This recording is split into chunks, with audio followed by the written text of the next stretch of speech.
కరెంటుకు సంబంధించినటువంటి పోరాటం ఖచ్చితంగా ప్రజలకైతే పెద్ద భారమే. ఎందుకంటే అకస్మాత్తుగా కరెంటు బిల్లుల్లో 500 రూపాయలు కాలితే 700, 900 వచ్చేస్తుంది.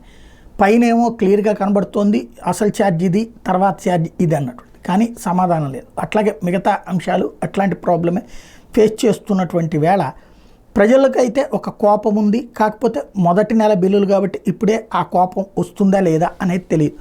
కాకపోతే ఇది 27వ తారీఖున ఉద్యమానికి పిలుపునిచ్చింది. ఈనాడు ఆంధ్రజ్యోతి కొత్త కాన్సెప్ట్ తెర మీదకి తీసుకొచ్చింది. జనం ఎవరు కూడా పట్టించుకోవట్లేదు, సొంత కార్యకర్తలే రావట్లేదు.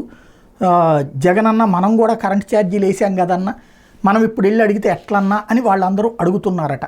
మా పాపం అదేంటో జగన్తో వాళ్ళు మాట్లాడిన విషయం ఒక్క జ్యోతికే తెలిసినటువంటి సందర్భం.